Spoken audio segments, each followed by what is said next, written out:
the Renaissance era, 14th to 17th century overview, and emergence of the Renaissance. Hello, and welcome back to our channel. When you hear the word Renaissance, what comes to mind? Is it the Mona Lisa's enigmatic smile, the soaring domes of Italian cathedrals, or maybe brilliant minds like Leonardo da Vinci and Michelangelo? For most of us, the term conjures images of a golden age of art, science, and discovery that blossomed in Europe. But have you ever stopped to wonder where the word Renaissance actually comes from and what it truly means? It's a story more complex and fascinating than you might think. The word itself, Renaissance, is French and literally means rebirth. It sounds simple enough, right? A rebirth of culture after a long period of stagnation. But here's the twist.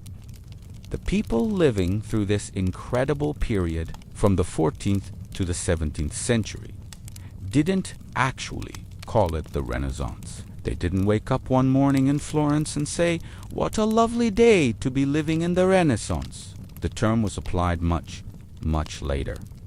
So, who came up with it? To understand that, we need to travel back to 14th century Italy to a scholar and poet named Petrarch was obsessed with the classical war dance in Greece and Rome.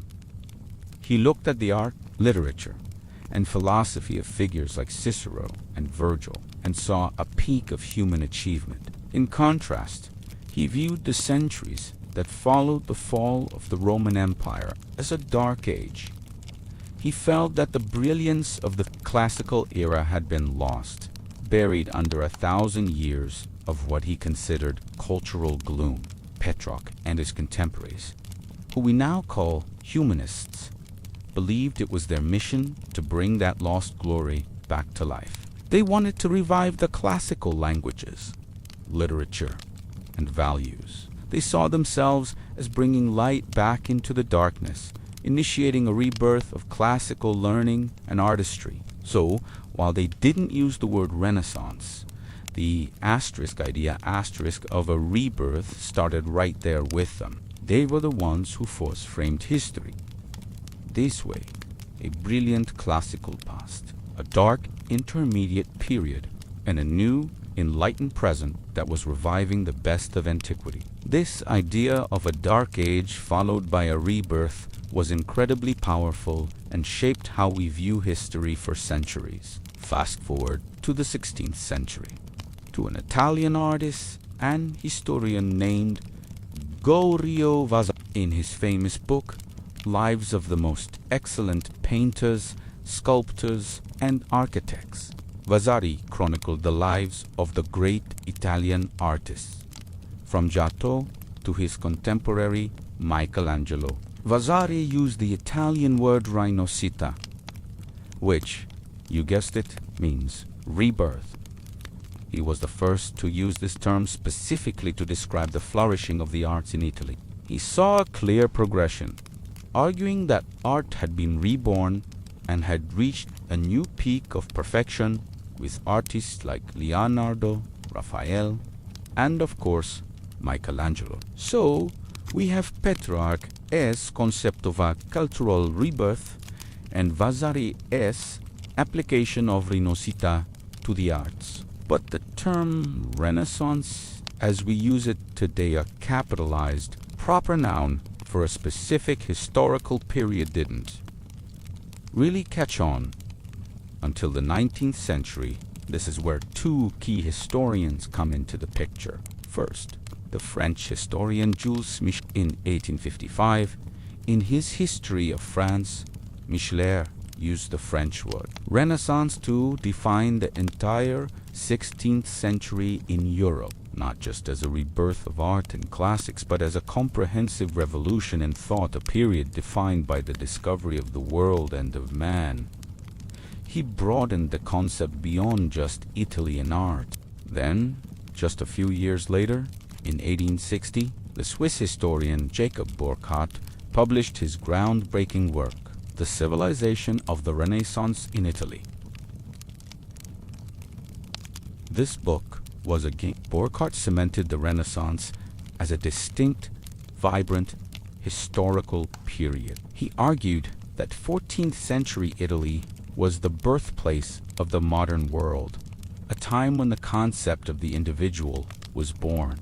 He painted a vivid picture of a society that broke free from the collective religious mindset of the Middle Ages and embraced individualism, worldliness, and human potential. It's largely thanks to Burckhardt that we see the Renaissance as this distinct, shining era that stands in stark contrast to the preceding medieval period. However, it's important to know that modern historians have a more nuanced view.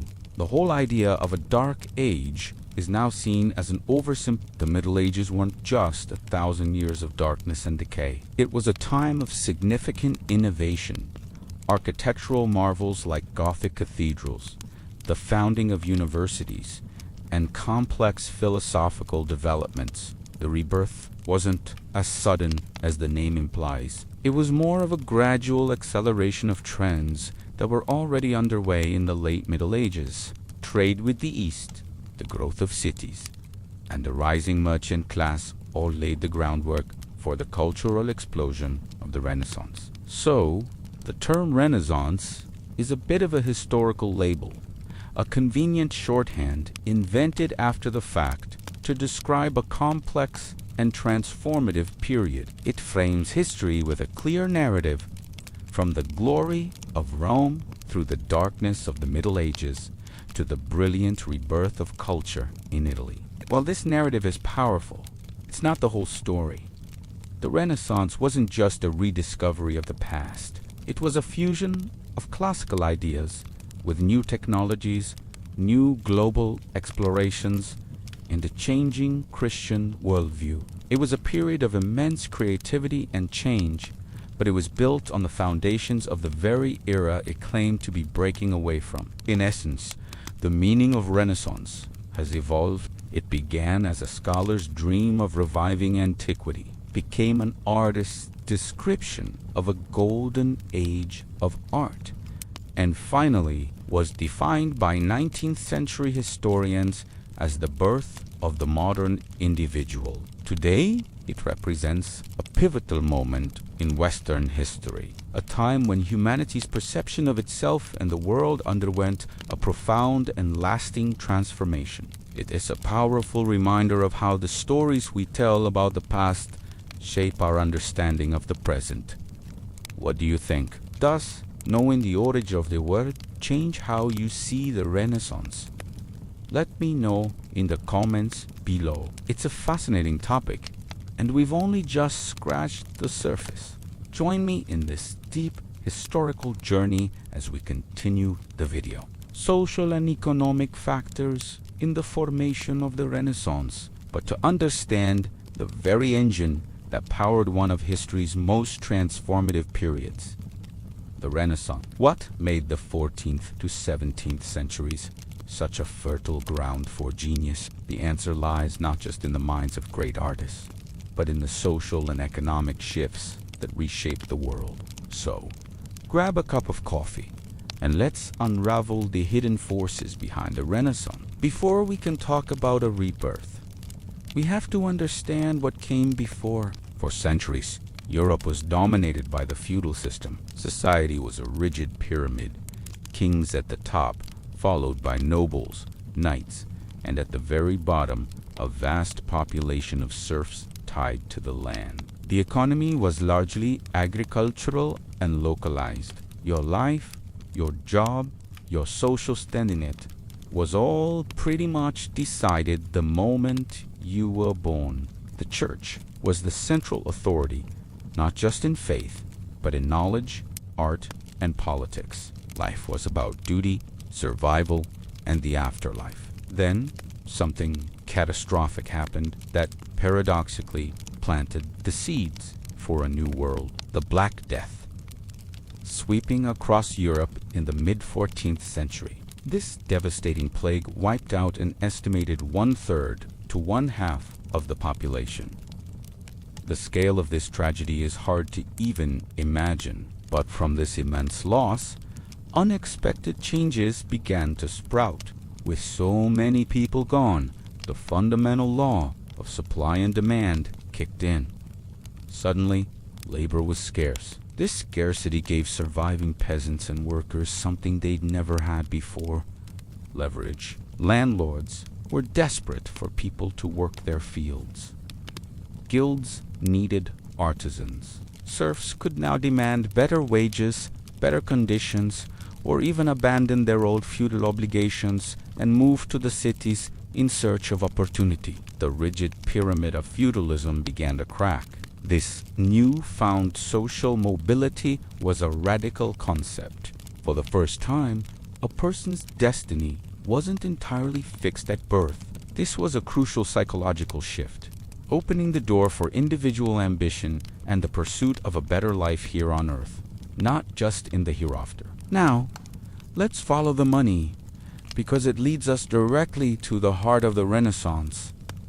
The bustling city-states of Italy, places like Florence, Venice, and Genoa, were perfectly positioned. They were hubs of trade, connecting Europe with the wealthy Byzantine and Islamic empires to the east. Spices, silks, and other luxury goods flowed through their ports, generating immense fortunes. But this wasn't just old aristocratic wealth based on land. This was new money, commercial money, earned through risk, skill, and enterprise. This trade boom created a powerful new class of people: the merchants and bankers. Think of the Medici family in Florence. They weren't kings or dukes. They started as wool merchants and then became Europe's most powerful bankers. Their wealth gave them incredible influence, rivaling that of the old nobility. This new merchant class had different values. They valued education, not for theological debate, but for practical skills like accounting, law, and navigation. They valued worldly success and believed in the power of human ingenuity to shape one's own fortune. And what do you do when you have more money than you know what to do with? You start spending it. But these merchants didn't just buy bigger houses. They became the greatest patrons of the arts the world had ever seen. Sponsoring an artist like Michelangelo or a scientist like Galileo wasn't just about enjoying beautiful things. It was a status symbol, a way to display your wealth, power, and sophistication. It was a form of public relations for your family and your city. This patronage created a competitive market for talent. Artists were no longer just anonymous craftsmen working for the church. They were celebrated individuals, geniuses whose skills were in high demand. This system of patronage completely changed the game. It gave artists the financial freedom to experiment, to innovate, and to dedicate their lives to their craft. They could focus on perfecting their techniques, studying human anatomy to create more realistic figures, and exploring perspective to give their paintings incredible depth. The focus of art also began to shift. While religious themes remained incredibly important, we start to see a rise in portraiture, scenes from classical mythology, and an overall celebration of human beauty and achievement. This is the essence of humanism, the intellectual backbone of the Renaissance. Humanism was a philosophical movement that placed the human being, human potential, and human reason at the center of the universe. It wasn't about rejecting faith, but about rediscovering the wisdom of the ancient Greek and Roman worlds. Thinkers like Petrarch and Erasmus championed the study of classical texts on philosophy, history, and poetry. This was made possible by another crucial factor: the fall of Constantinople in 1453. As the Byzantine capital fell to the Ottoman Empire, many Greek scholars fled to Italy, bringing with them a treasure trove of ancient manuscripts that had been lost to Western Europe for centuries. The arrival of these texts ignited an intellectual fire across the continent. Suddenly, scholars had direct access to the works of Plato, Aristotle, and Cicero, unfiltered by centuries of religious interpretation. This sparked a renewed interest in reason, critical inquiry, and the power of the individual mind. It encouraged people to question old assumptions and to observe the world for themselves. This spirit of inquiry wasn't limited to the arts and humanities. It laid the foundation for the scientific revolution that would follow. And of course, we couldn't talk about the spread of ideas without mentioning the single most important technological innovation of the era. Gutenberg's printing press, developed around 1440. Before the printing press, books were rare and incredibly expensive. Copied by hand by monks, it could take years to produce a single copy of the Bible. The printing press changed everything suddenly.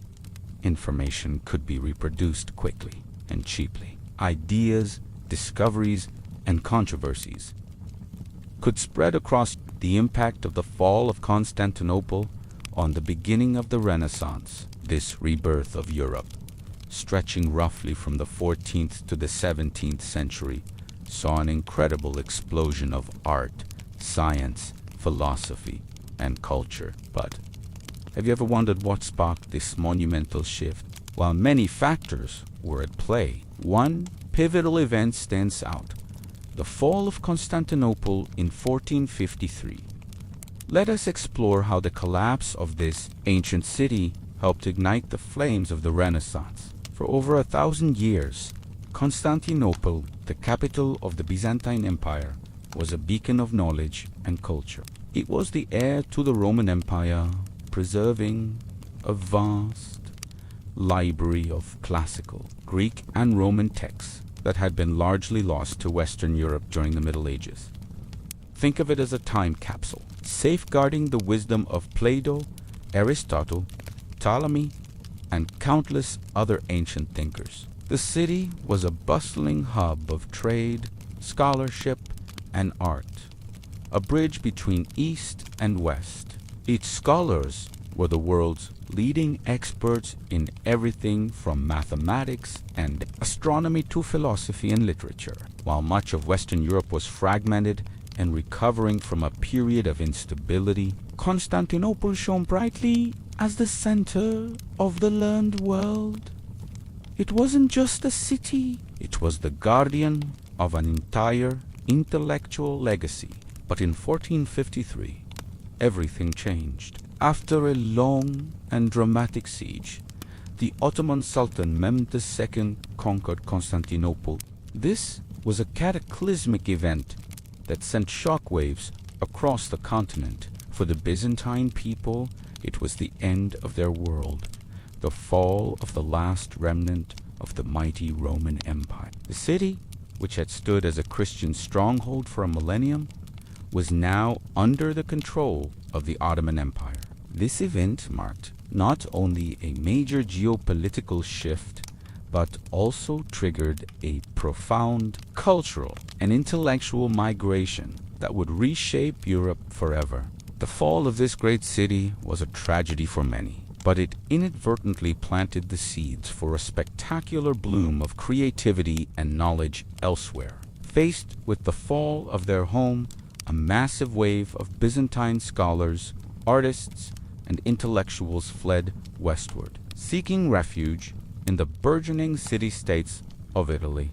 They didn't come empty-handed. They brought with them their most precious possessions, ancient manuscripts, and, more importantly, the knowledge to understand them. These weren't just dusty old books. They were the blueprints of classical civilization. These scholars carried with them the original Greek texts of philosophers and scientists, whose works had only been known in the West through incomplete or flawed Latin translations. Imagine the excitement in cities like Florence, Venice, and Rome as these brilliant minds arrived, ready to share a treasure trove of wisdom that had been out of reach for centuries. This intellectual exodus was like a sudden, massive injection of knowledge and classical ideals directly into the heart of Europe. This influx of Greek scholars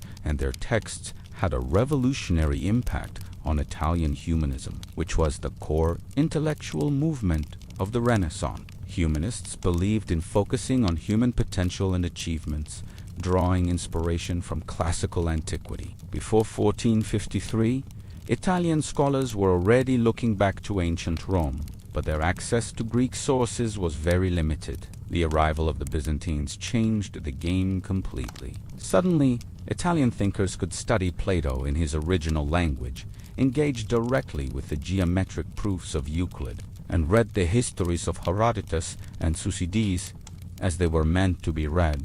This direct access to Greek thoughts fostered a new, more profound understanding of the classical world. It encouraged a spirit of critical inquiry, a belief in human reason, and a desire to revive the artistic and philosophical glory of ancient Greece and Rome.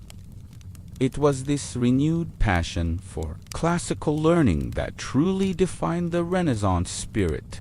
The impact wasn't just philosophical. It was tangible and visible. Inspired by the newly available knowledge of classical art and architecture, artists like Leonardo da Vinci, Michelangelo, and Raphael began to create works that broke from the rigid, two-dimensional style of the Middle Ages. They studied classical sculptures to understand human anatomy, creating figures that were realistic, dynamic, and full of life. Architects like Brunelleschi looked to ancient Roman structures like the Pantheon to solve engineering marvels like the dome of the Florence Cathedral. The rediscovery of classical texts on perspective, proportion, and anatomy provided a scientific foundation for art.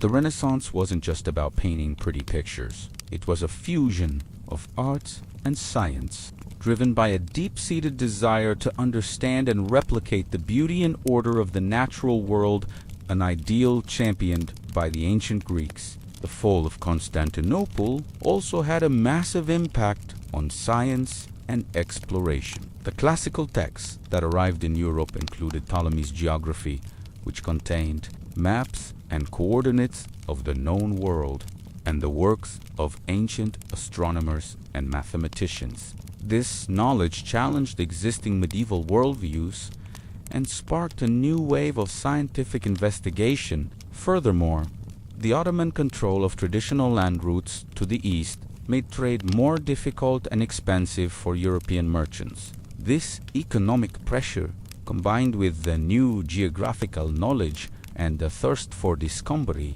spurred nations like Portugal and Spain to seek new sea routes to Asia. This led directly to the Age of Discovery. Explorers like Columbus and Vasco da Gama, armed with new maps and a Renaissance spirit of adventure, set sail into the unknown, forever changing our understanding of the planet. So, while the Renaissance was a complex movement with many causes, the fall of Constantinople in 1453 acted as a powerful catalyst. It unlocked a vault of classical knowledge, sending a wave of intellectual energy across Europe that revitalized art, science, and philosophy. The tragic end of one empire helped give birth to the rebirth of an entire continent. It's a powerful reminder of how interconnected history is, and how the end of one chapter can often be the beginning of another, even more brilliant one. The legacy of those Byzantine scholars lives on in every great Renaissance masterpiece and in the very foundations of our modern scientific worldview. Have you ever wondered why so much incredible art and so many groundbreaking ideas seem to explode out of one specific time and place? I'm talking about the Renaissance, and that place was Italy. For about 300 years, from the 14th to the 17th century, Italy was the cradle of a cultural rebirth that would change the world forever. But why? What was so special about this boot-shaped peninsula? That's what we're diving into today. So, Let's set the scene. Before the Renaissance, Europe was in what many call the Middle Ages. Life was tough, society was rigid, and the focus was very much on the afterlife. But in Italy, the seeds of change were being sown. One of the biggest reasons was geography and trade. Italy juts outright into the Mediterranean Sea, making it a natural hub for commerce. Cities like Venice, Genoa, and Florence became bustling centers of trade. Think about it. Ships were constantly sailing in from the east, bringing not just silks and spices, but also something far more valuable, knowledge. Ancient Greek and Roman manuscripts, which had been preserved in the Byzantine and Islamic worlds, started flowing back into Italy. Imagine the excitement. Scholars suddenly had access to the works of Plato, Aristotle, and other great thinkers of antiquity. It was like discovering a lost intellectual treasure chest. This trade didn't just bring in ideas, it brought in immense wealth. A new class of powerful merchants and bankers emerged, like the famous Medici family in Florence. These families weren't old money nobility. They were smart, ambitious, and they had a ton of cash. And what do you do when you have money and you want to show off your status and sophistication? You become a patron of the arts. These patrons, from the Medici to the popes in Rome, started commissioning art on an unprecedented scale. They wanted their cities, their chapels, and their homes to be the most beautiful in the world. They weren't just hiring craftsmen. They were investing in genius. They gave artists like Leonardo da Vinci, Michelangelo, and Raphael the freedom and the funds to create their masterpieces. This created a competitive, vibrant environment where artists were constantly pushing the boundaries of what was possible. Another crucial factor was Italy's unique history. The land was literally littered with the ruins of the Roman Empire. The Colosseum, the Pantheon, aqueducts, and ancient statues were a constant physical reminder of a glorious past.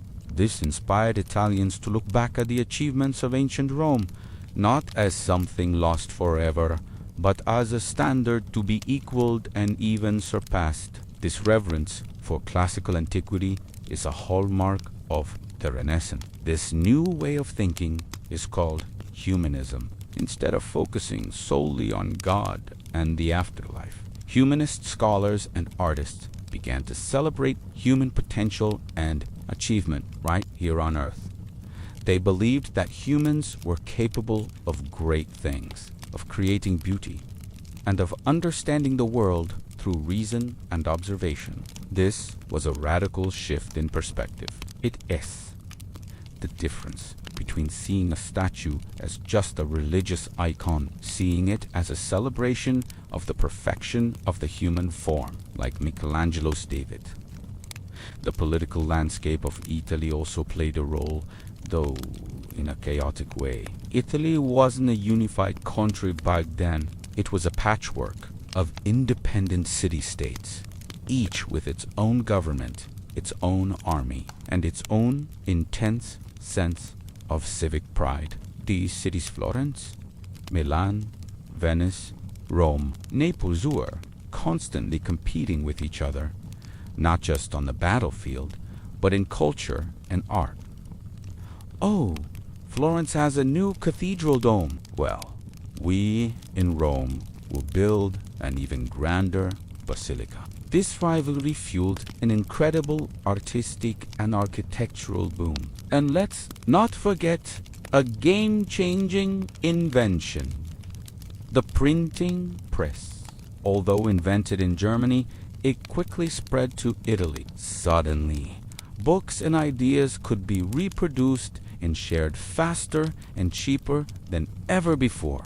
The rediscovered classical texts and the new ideas of humanist thinkers could now reach a much wider audience, fanning the flames of the Renaissance across the peninsula and, eventually, all of Europe. So, when you put it all together, you see why Italy was the perfect crucible for the Renaissance. You had the wealth from trade, the rediscovery of classical knowledge, a powerful class of patrons, the inspiring ruins of a great empire, a competitive political scene, and a revolutionary new way of thinking about humanity's place in the world. It was a perfect storm of money, power, and ideas. From the breathtaking dome of the Florence Cathedral to the celestial beauty of the Sistine Chapel ceiling. The legacy of the Italian Renaissance is all around us. It was a time when humanity looked back to the past to leap forward into the future, creating a world buzzing with art, science, and a newfound belief in human potential. It truly was a rebirth, and it all started right there in the heart of Italy. Have you ever wondered what it would be like to live through a time when art, science, and ideas exploded with new life? A time when humanity seemed to wake up from a long sleep and rediscover its own potential. That's exactly what the Renaissance was all about. But to truly appreciate this incredible period, we first need to understand what came before it. The Middle Ages. The Middle Ages, often called the medieval period, spanned from roughly the 5th to the 14th century. It was a time dominated by the church, a feudal social structure, and a collective, community-focused mindset. Life was often hard, and the primary focus for most people was survival and salvation. The art was largely religious, symbolic, and anonymous, meant to glorify God, not the artist.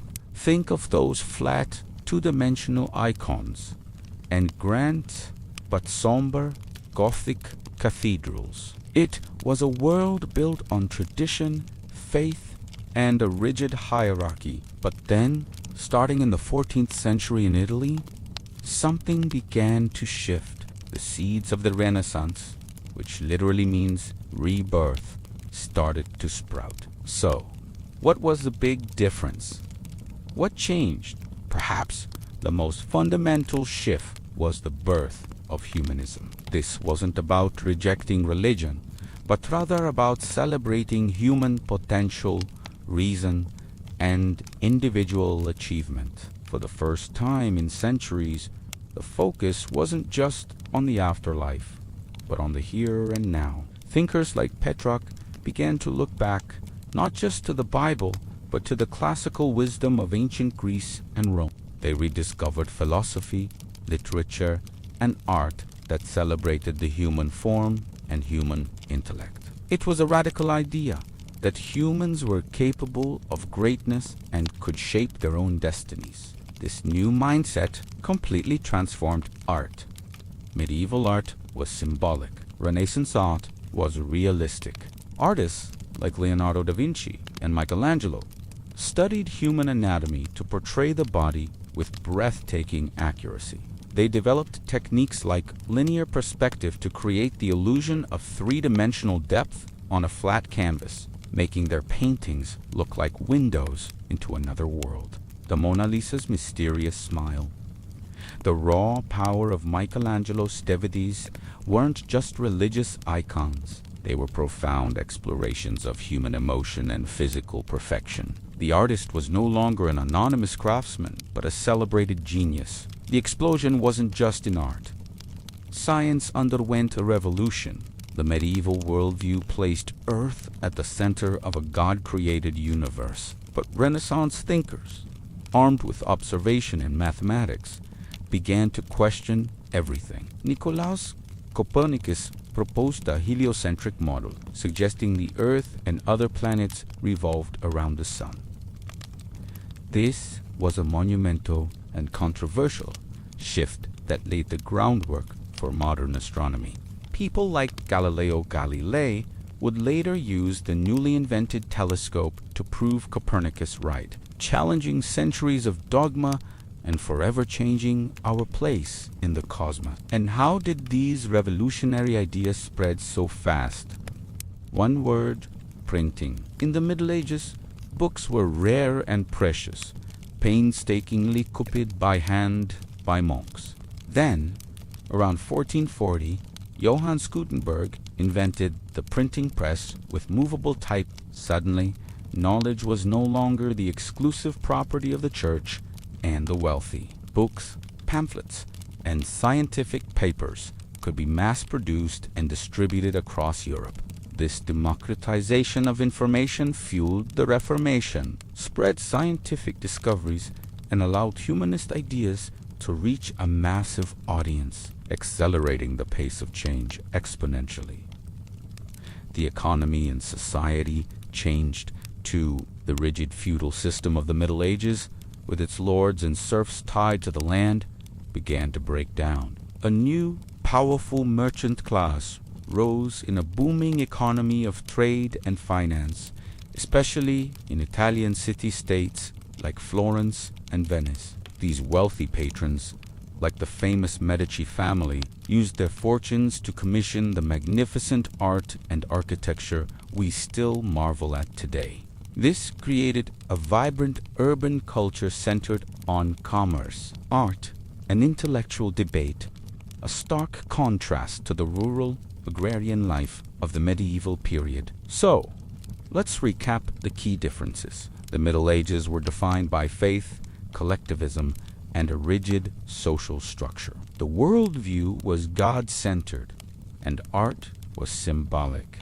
The Renaissance, on the other hand, was fueled by humanism, individualism, and a spirit of inquiry.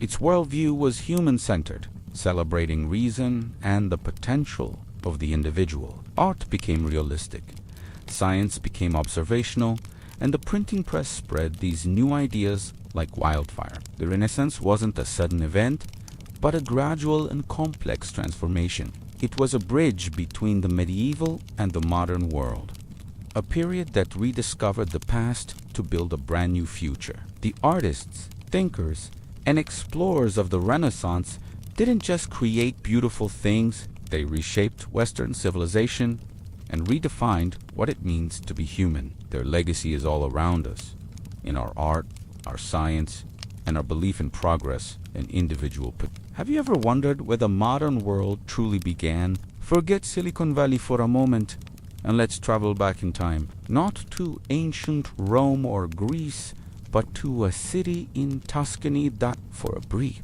brilliant period, was the center of the universe. Florence. This isn't just a story about art. It's the story of how a single city, fueled by money, ambition, and genius, lit the spark that became the Renaissance, pulling Europe out of the Middle Ages and into the light. How did this one place become the cradle of a cultural revolution that still shapes our world today? Is Cheeky around? Because we're about to uncover the secrets of Florence, the birthplace of the Renaissance. Before we dive into the breathtaking art, let's talk about the engine that powered it all: money. In the 14th and 15th centuries, Florence was the financial capital of Europe. It wasn't a kingdom ruled by a king, but a republic run by powerful merchant families and guilds. The city's wealth was built on two pillars: high-quality wool and a revolutionary banking system. Florentine bankers, most famously the Medici family, were the pioneers of modern finance. They developed a double-entry bookkeeping and established banking branches across Europe, lending money to popes, princes, and kings. This immense wealth created a new class of patronspeople, with not just the money, but also the desire to spend it on things that showed off their status, intellect, and piety. And what better way to do that than by commissioning incredible works of art and architecture? This created a competitive environment where being a patron was as prestigious as being an artist. And at the heart of this web of power and patronage was one family, the Medici. You can't talk about the Florentine Renaissance without them. They were bankers, not royalty, but they ruled Florence from behind the scenes for generations. Cosimo de' Medici, known as the Elder, was the architect of the family's power. He used his vast fortune to support artists, scholars, and thinkers, effectively becoming the city's chief cultural officer. He sponsored research for ancient manuscripts, founded the Platonic Academy, and commissioned works from artists like Donatello and Fra Angelico. His grandson, Lorenzo the Magnificent, took this patronage to a whole new level. Lorenzo didn't just write checks. He was a talented poet and a central figure in Florence's intellectual life. He nurtured the young Michelangelo, treating him like a son and giving him access to his collection of classical sculptures. The Medici understood that art was power. It was a way to display their wealth, legitimize their rule, and create a lasting legacy. By investing in genius, they turned Florence into their own personal masterpiece. This unique environment of competition and patronage created a perfect storm for an explosion of creativity. Florence became a magnet for the most talented artists and thinkers of the age. Imagine walking through the city streets in the 1450s. You might bump into Filippo Brunelleschi, the architectural genius who was figuring out how to build the magnificent dome of the Florence Cathedral, a feat of engineering that had been considered impossible for over a century. You might see Donatello in his workshop, carving statues with a realism and emotional depth not seen since ancient Rome. A little later, you could wander into the workshop of Verrocchio and see his young apprentices, Leonardo, Da Vinci, and Botticelli, learning their craft. This wasn't just a collection of individual artists. It was a community. They learned from each other, competed with each other, and pushed each other to new heights.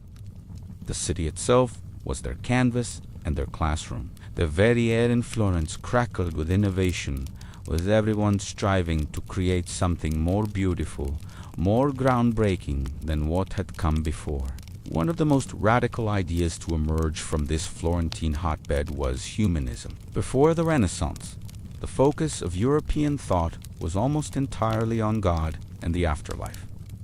Humanism didn't reject religion, but it shifted the focus. It celebrated human potential, reason, and individual achievement. Florentine scholars like Petrarch and Boccaccio scoured monasteries for lost classical texts from ancient Greece and Rome.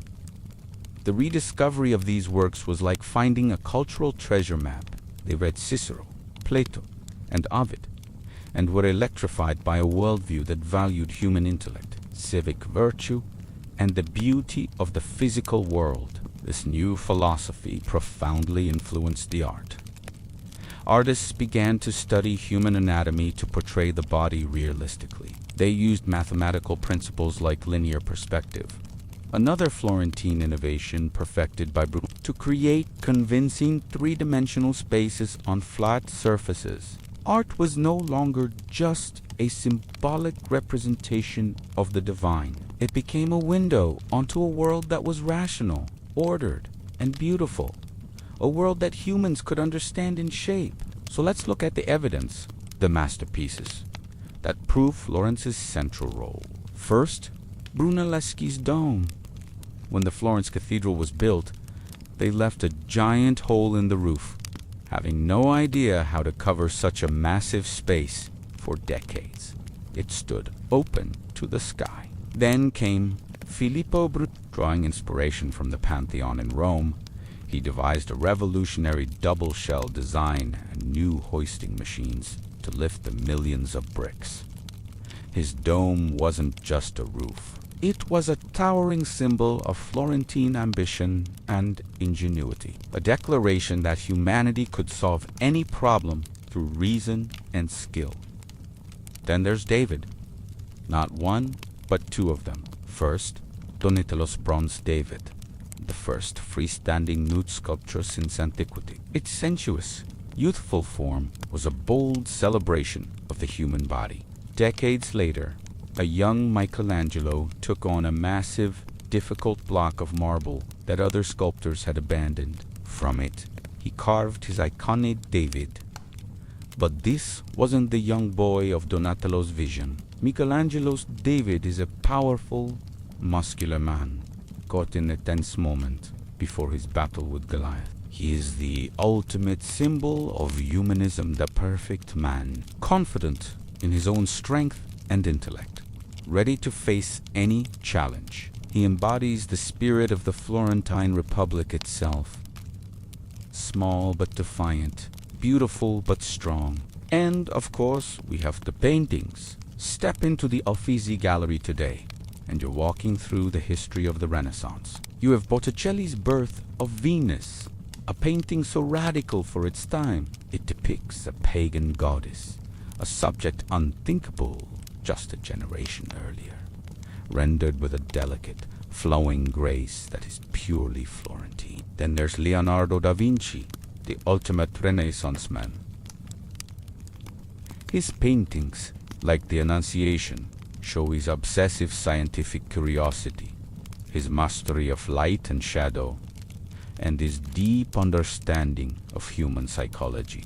These weren't just pretty pictures. They were visual experiments, pushing the boundaries of what art could be. Each brushstroke was a testament to the Florentine belief in observation, knowledge, and the boundless potential of the human mind. By the early 16th century, the golden age of Florence began to wane. Political instability, the death of Lorenzo de' Medici, and shifting trade routes meant the city's power started to decline. But the fire had already been lit. The artists and ideas that had blossomed in Florence began to spread. Leonardo went to Milan.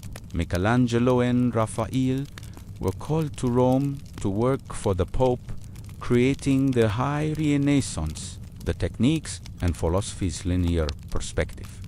Humanism, the ideal of the Renaissance man, were carried across Italy and then over the Alps to the rest of Europe, sparking national renaissances in Germany, France, England, and beyond. Florence had provided the blueprint. It had shown the world what was possible when wealth, ambition, intellectual curiosity, and artistic genius converged in one place at one time. So, the next time you see a masterpiece from the Renaissance, remember its roots. Remember the bustling streets of Florence, the clink of gold in the Medici banks, the fierce competition between guilds, and the passionate debates of the humanist scholars.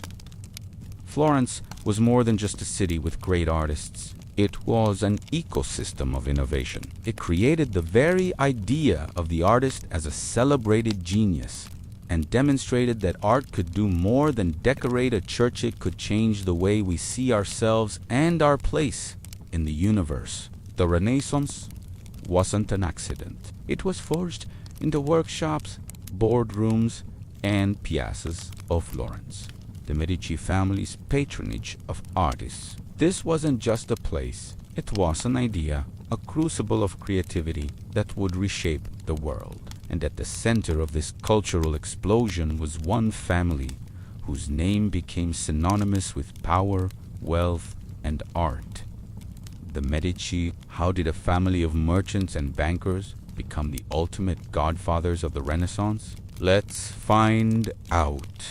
To understand the Medici's impact, we first have to understand their city. 14th century Florence was a bustling republic, a hub of trade, finance, and textile production. It was a city buzzing with ambition, where new money and new ideas were changing the social fabric. The Medici family, starting with Giovanni de' Medici, were nobles by birth. They were smart, shrewd bankers who built a financial empire that stretched across Europe, even becoming the official bankers to the papacy in Rome.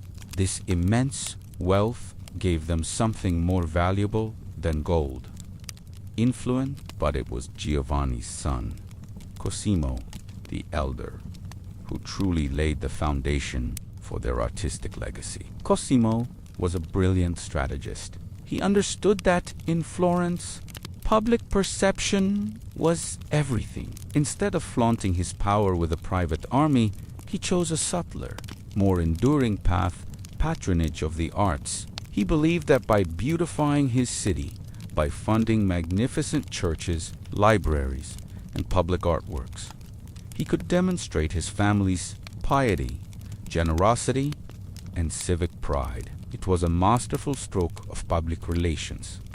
He wasn't just a banker. He was Cosimo Patrei, the father of the fatherland. He poured a fortune into projects that defined the Florentine skyline. He funded the completion of Brunelleschi's magnificent dome for the Florence Cathedral, an architectural marvel that still dominates the city today. He commissioned the architect Michelozzo to design the Palazzo Medici, a building that was both a family home and a statement of power austere on the outside, but a treasure trove of art within. He also supported the rebuilding of the convent of San Marco, where he hired the painter Fra Angelico to cover the walls of the monk cells, with serene and beautiful frescoes turning the monastery into a spiritual and artistic sanctuary. Cosimo also had a profound intellectual curiosity. He was a key figure in the revival of classical learning, specifically the philosophy of Plato. He established the Platonic Academy, a gathering of the brightest minds of the era, led by the philosopher Marsilio Ficino. This wasn't just a reading group, it was an intellectual powerhouse that sought to harmonize ancient philosophy with Christian theology. This Neoplatonic thought had a massive influence on the art of the time. Artists began to see their work not just as craft, but as a divine pursuit, a way to represent the ideal, the beautiful, and the spiritual. This environment, cultivated by Cosima, nurtured a generation of artistic giants. Think of the sculptor Donatello. With Medici backing, he created his revolutionary bronze statue of David. This was the first freestanding nude sculpture since antiquity, a bold and confident celebration of the human form that perfectly captured the new humanist spirit of the age. This wasn't just a commission. It was a partnership. The Medici gave artists the financial freedom to experiment, to push boundaries, and to create a new visual language. After Cosimo, the mantle of patronage passed to his grandson, Lorenzo. If Cosimo was the quiet strategist, Lorenzo was the magnificent showman. Lorenzo was a poet, a musician, and a connoisseur with an unerring eye for talent. His court was the most glamorous in Italy, a magnet for artists, poets, and philosophers. He didn't just fund artists, he brought them into his home, treated them as equals, and debated philosophy with them at his dinner table. Under Lorenzo's guidance, the Platonic Academy flourished, and its influence is directly visible in the work of his greatest discovery, Sandro Botticelli. Look at Botticelli's masterpieces, Primavera and The Birth of Venus. These aren't simple Bible stories. They are complex, allegorical poems in paint, filled with classical mythology and Neoplatonic ideals of beauty and love. These were paintings for a sophisticated, educated audience, Lorenzo's inner circle. They were created not for a church, but for a private Medici villa, signaling a shift towards a more personal, secular form of art. Lorenzo was also a master of cultural diplomacy. He spotted the prodigious talent of a young boy named Michelangelo Buonarroti, and legend has it, he invited the teenager to live in the Palazzo Medici. He treated him like a son, exposing him to the greatest art and thinkers of the day. This early exposure to classical sculpture and humanist philosophy shaped Michelangelo's entire career. Lorenzo effectively used his stable of artists as cultural ambassadors, sending them to work in other Italian cities, spreading the Florentine style and enhancing the Medici's prestige. However, the Medici's golden age was not to last forever. After Lorenzo the Magnificent's death in 1492, Florence was thrown into political turmoil. The fanatical preacher Savonarola rose to power, denouncing the Medicis, worldly luxury, and classical art. He famously orchestrated the Bonfire of the Vanities, where countless books, musical instruments, and works of art including some by Botticelli were tragically burned. The Medici were exiled, and for a time it seemed their cultural project was over. But the Medici were nothing if not resilient. In the 16th century, they returned to Florence not as first citizens, but as dukes. This new generation of Medici rulers, like Cosimo I di Medici, used art in a different way. Their patronage became less about humanist ideals and more about dynastic. They needed art that projected absolute power and authority. Cosimo I established the Accademia dell'Arte, the first formal art academy in Europe, solidifying the status of artists and institutionalizing their training. He commissioned the architect Giorgio Vasari to build the Uffizi, a massive complex of government offices. Uffizi means offices which he then used to display the Medici's ever-growing art collection. It was a public demonstration of their wealth, taste, and power, and it forms the basis of the Uffizi Gallery we can visit today. Artists like Bronzino became the court portraitists, creating elegant, aloof, and stylized portraits of the Medici family that emphasized their aristocratic status. The sculptor John Bologna created dynamic, large-scale works like the Rape of the Sabine Women, a technical masterpiece designed to impress and awe visitors to the Duke's city. The art of this period, known as Mannerism, was sophisticated and complex, a perfect reflection of the formal, hierarchical world of the ducal court. From Cosimo, the elder's quiet civic patronage, to Lorenzo's magnificent intellectual circle, and finally to the Grand Ducal propaganda. The Medici family's influence on the Renaissance is immeasurable. They didn't just write checks, they created an ecosystem where art could flourish. They provided the funds, yes, but also the intellectual framework, the social status, and the ambition that drove artists to create some of the most enduring and beautiful works in human history. When you walk through Florence today, you are walking through a living museum built by the Medici. From the dome of the cathedral to the masterpieces in the Uffizi, their legacy is written in marble and paint. They were bankers who understood that the greatest return on investment wasn't in Florence and ducats, but in culture and beauty. The spread of the Renaissance from Italy to Northern Europe today, we're embarking on a fascinating journey through time, tracing the path of one of history's most transformative movements. The Renaissance, we often associate it with the sun-drenched city-states of Italy, Florence, Venice, Rome, and rightfully so. That's where it all began. But how did this incredible explosion of art, science, and thought travel from the heart of Italy to transform the rest of Europe? That's the story we're going to unravel today. So, let's set the scene. Imagine 14th century Italy. After the gloom of the Middle Ages, there's a new energy in the air. Scholars are rediscovering the lost works of ancient Greece and Rome. Artists like Giotto are breaking free from rigid medieval styles, painting with a new sense of realism and human emotion. This rebirth or Renaissance was fueled by the wealth of Italian citizens, the patronage of powerful families like the Medici, and a renewed focus on human potential, known as humanism. Italy was the cradle, but this baby was destined to walk all over Europe. But how did these revolutionary ideas cross the formidable Alps? It wasn't overnight.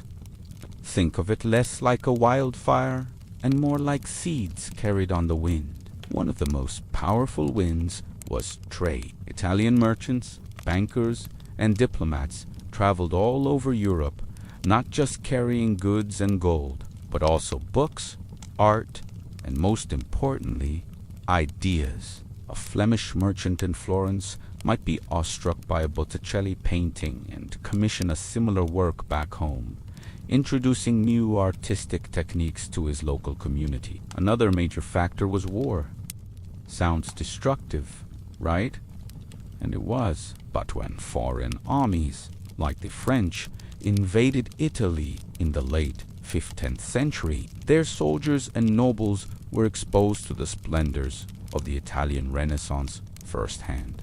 They saw the magnificent architecture, the stunning sculptures, and the sophisticated court life. When they returned home, they brought with them not only looted art, but also a desire to replicate this culture. King Francis, the first of France, for example, became a huge patron of the arts, famously inviting Leonardo da Vinci himself to his court. Leonardo spent his last years in France, bringing his genius directly to the heart of the French monarchy. And then, perhaps the most powerful engine of all, the printing press, invented by Johannes Gutenberg in Germany around 1440.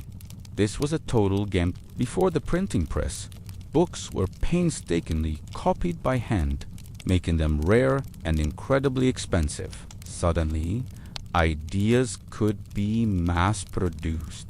The writings of Italian humanists like Petrarch and Boccaccio, as well as classical texts, could be printed and distributed across the continent with unprecedented speed. This democratization of knowledge meant that a student in England or a scholar in the Netherlands could engage with the very same ideas that were setting Italy ablaze without ever leaving home. As these ideas took root in northern European places like Germany, the Netherlands, France, and England, they didn't just create a carbon copy of the Italian Renaissance. Instead, they blended with local traditions and concerns, creating something new and distinct, the Northern Renaissance. Let's look at the art.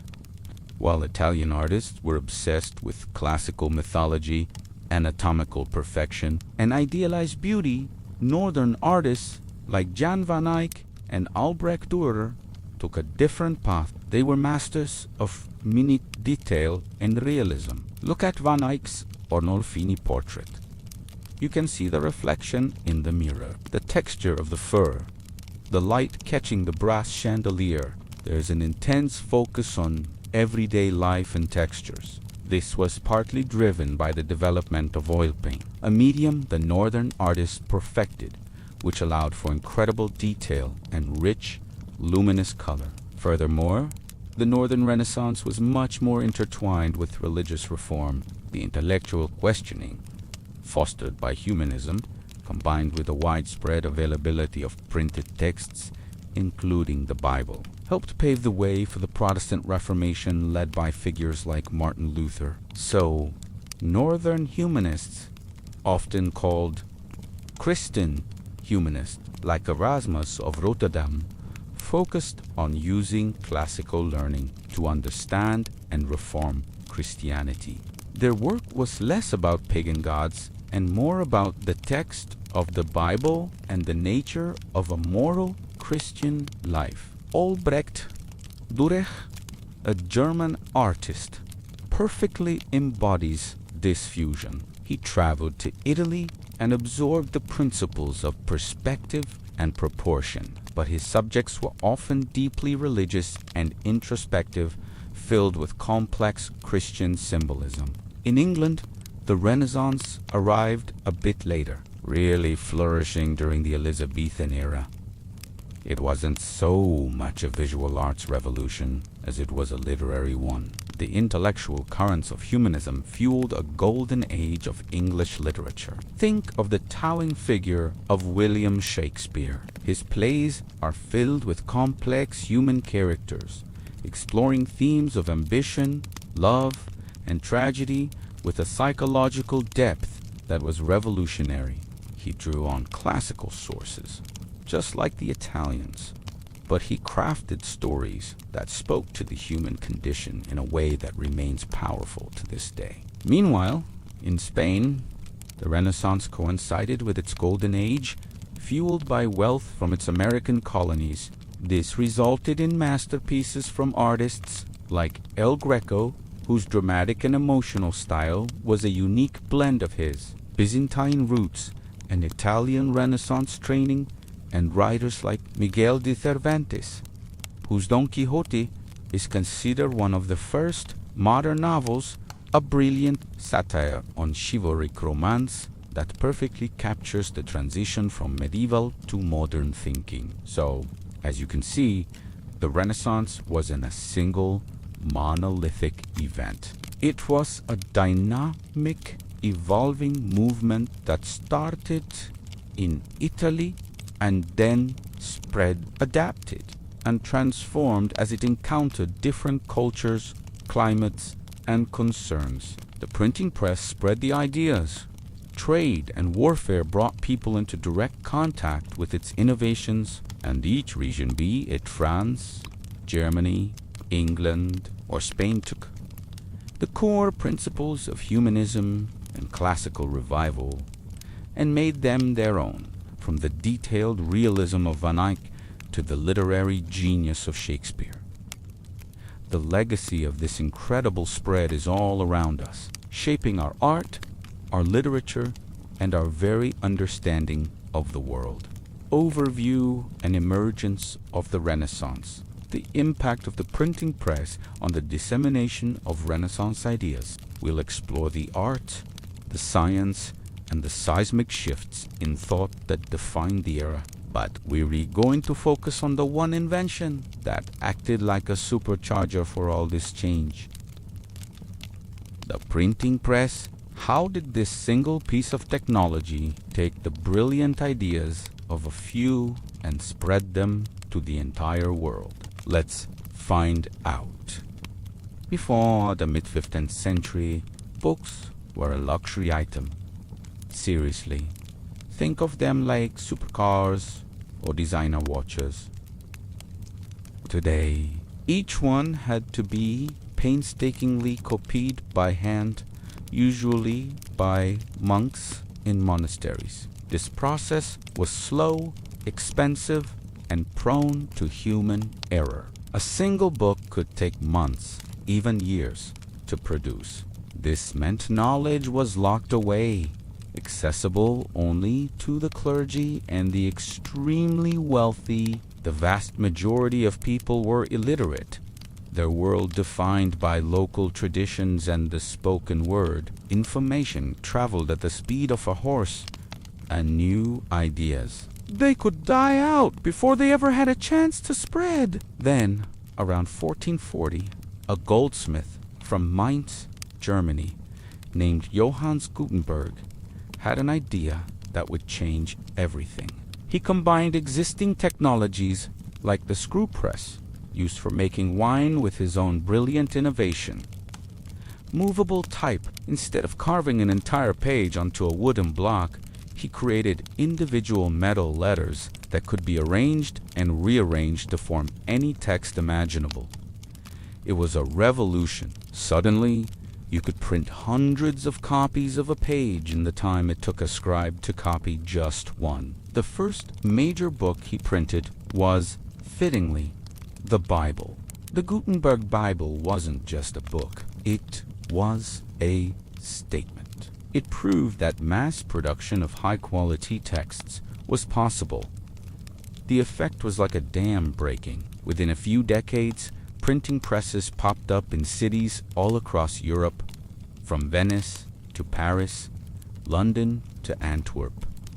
The cost of books plummeted. For the first time, knowledge wasn't just for the elite. A rising merchant class, lawyers, doctors, and even skilled artisans could afford to buy books. This sudden access to information created a thirst for literacy. People had a reason to learn to read, and as they did, their world expanded beyond the boundaries of their village. They could read the classical texts of ancient Greece and Rome, engage with the latest scientific discoveries, and debate new philosophical ideas. The printing press wasn't just distributing information, it was creating a brand new audience for it. So, what kind of ideas were spreading? Well, this is where it gets really exciting. The core philosophy of the Renaissance was humanism. Humanists celebrated human potential, reason, and the individual. They looked back to the classical authors like Plato and Cicero, who had been largely forgotten during the Middle Ages. The printing press made these ancient texts widely available. Scholars like Erasmus of Rotterdam could now publish their translations and commentaries, sharing their insights with thousands of readers. Instead of just accepting dogma, people were encouraged to question, to analyze, and to form their own opinions. It was a fundamental shift from a collective faith-based worldview to one centered on individual intellect and inquiry. This was the intellectual fuel of the Renaissance, and the printing press was the delivery system. And it wasn't just ancient philosophy. The Renaissance was a golden age for science. Think of figures like Copernicus, who proposed that the Earth revolved around the sun, or Vesalius, who revolutionized our understanding of human anatomy. Before printing, their groundbreaking and often controversial ideas would have circulated slowly among a small circle of colleagues, but with the press, they could publish their findings, complete with detailed diagrams and illustrations. Scientists across the continent could now read, critique, and build upon each other's work at an unprecedented speed. It created a collaborative, international scientific community. The scientific method based on observation, evidence, and peer review was born from this newly connected web of minds. The press allowed truth to be tested and refined through widespread debate. Of course, we can't talk about the Renaissance without mentioning its breathtaking art. And yes, the printing press impacted art too. While it couldn't replicate a Michelangelo sculpture, it could reproduce drawings and designs through woodcuts and engravings. Artists like Albrecht Dürer became international celebrities, not just for their paintings, but for their prints, which were sold across Europe. An aspiring artist in Spain could study the techniques of an Italian master by looking at a printed copy of their work. This helped to create a more unified European artistic style, as trends and innovations spread far more quickly than ever before. Art books and technical manuals, like Alberti's own painting, were printed and distributed, codifying the principles of perspective and composition for a generation of artists.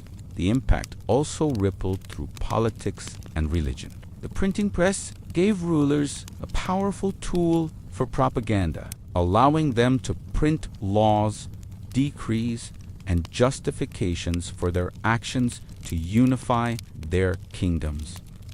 But it was a double-edged sword. It also gave a voice to dissenters. Martin Luther's 95 Theses, which sparked the Protestant Reformation, was intended for academic debate, but it was quickly translated, printed, and distributed throughout Germany.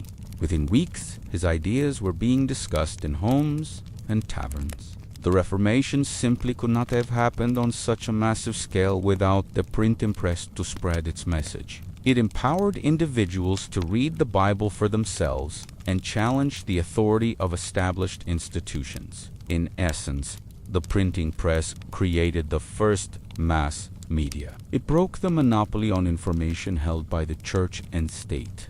It fueled the rise of literacy, individualism, and critical thinking. It connected the great minds of the age, accelerating the pace of scientific discovery and artistic innovation. It democratized knowledge, laying the very foundations for the modern world, from the Enlightenment to the Internet age. Every time you read a book, a newspaper, or even a web page, You are experiencing the legacy of Gutenberg's invention. It turned the whispers of the Renaissance into a roar that echoed across the centuries. So, the next time you hold a book in your hands, take a moment to appreciate the incredible journey it represents. From a handwritten manuscript for one to a printed volume for the many, it symbolizes one of the most important leaps forward in human history. Have you ever wondered what it would be like to live through a time of explosive creativity, a period that completely reshaped the world? Imagine an era where art, science, and philosophy didn't just evolve, they were reborn. This wasn't just a slow change. It was a cultural Big Bang, and it has a name: the Renaissance. From the 14th to the 17th century, Europe woke up from what many call the Dark Ages and rediscovered the light of human potential. But what sparked this incredible transformation? What was the secret ingredient that fueled geniuses like Leonardo da Vinci and Michelangelo? The answer is a powerful idea, a philosophy that placed humanity right back at the center of the universe. It's called humanism. Stay with me as we journey back in time to explore how this single idea became the intellectual pillar of one of history's most fascinating eras. So, what exactly is humanism? Let's clear up a common misconception first. It's not about rejecting religion. In fact, many of the most prominent humanists were devoutly religious. Instead, humanism was a profound intellectual shift. Think of it this way. For centuries during the Middle Ages, the primary focus was on the divine, on God, and the afterlife. Life on earth was often seen as just a prelude, a test before the main event. Humanists didn't disagree with the importance of faith, but they proposed a revolutionary idea.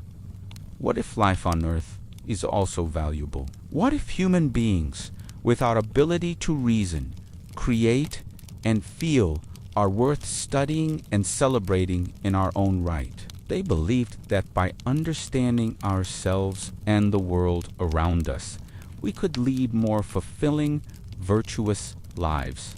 This was a game changer.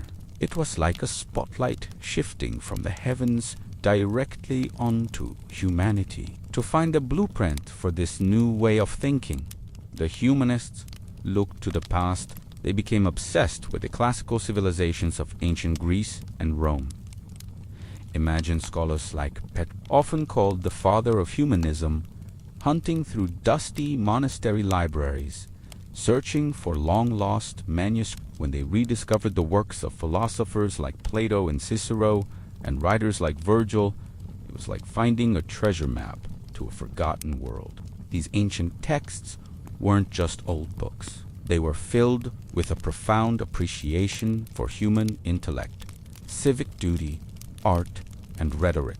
The humanists saw in these classical authors a celebration of human achievement and potential that had been largely overlooked for 1,000 years. So, they launched a massive project to recover, translate, and study these works.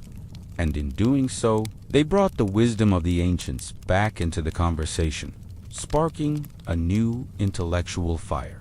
This renewed focus on classical learning gave rise to the Studia Humanitatis, or the Humanities, as we know them today. This was the core curriculum for a Renaissance education. It included grammar, rhetoric, the art of persuasive speaking and writing, history, poetry, and moral philosophy.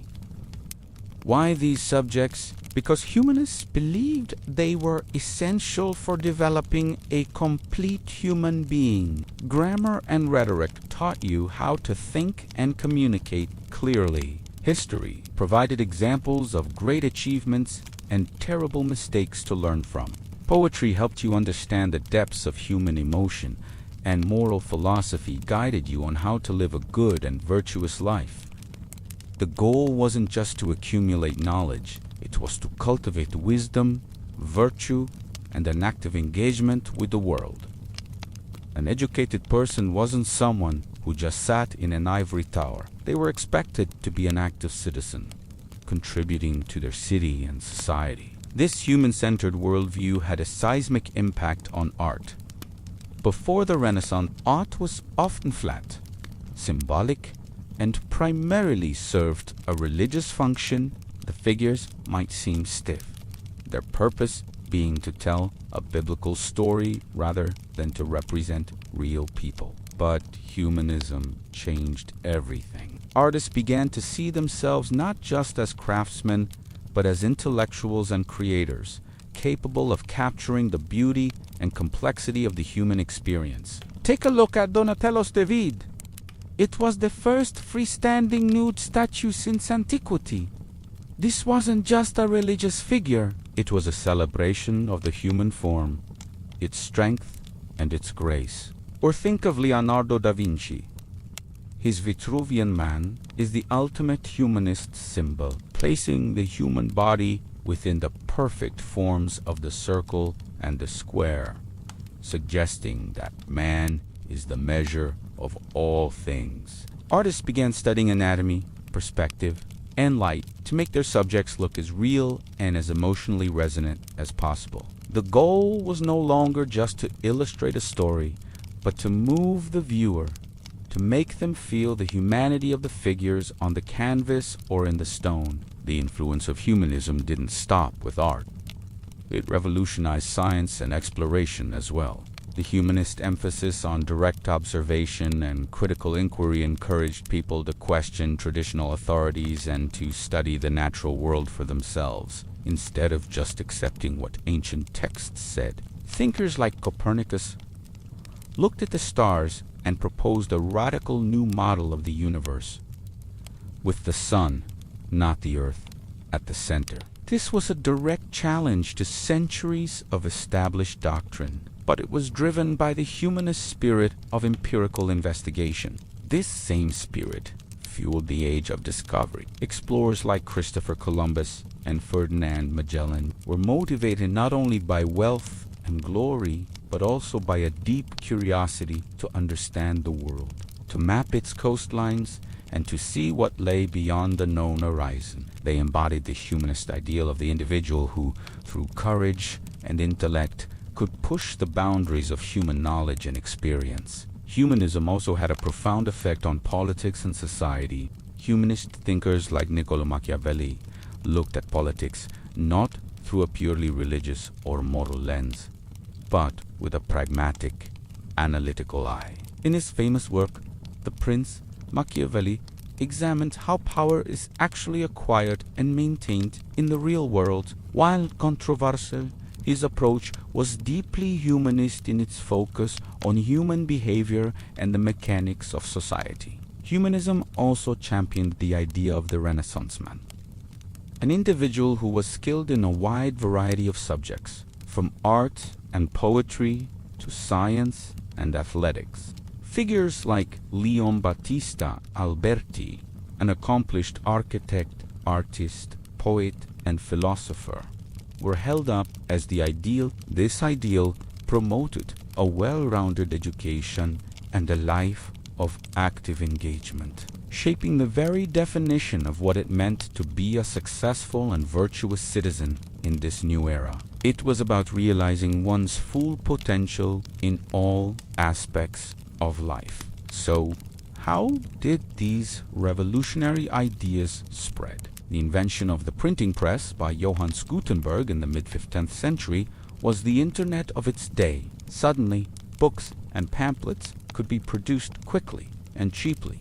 The works of classical authors and contemporary humanists, which had once been rare and expensive manuscripts, could now be distributed across Europe. This democratization of knowledge was a massive catalyst. A scholar in England could now read the same text as a student in Italy, creating a truly international community of thinkers. Universities began to shift their curricula to include humanist subjects, and powerful patrons, like the Medici family in Florence, funded humanist artists and scholars creating vibrant centers of intellectual and creative activity.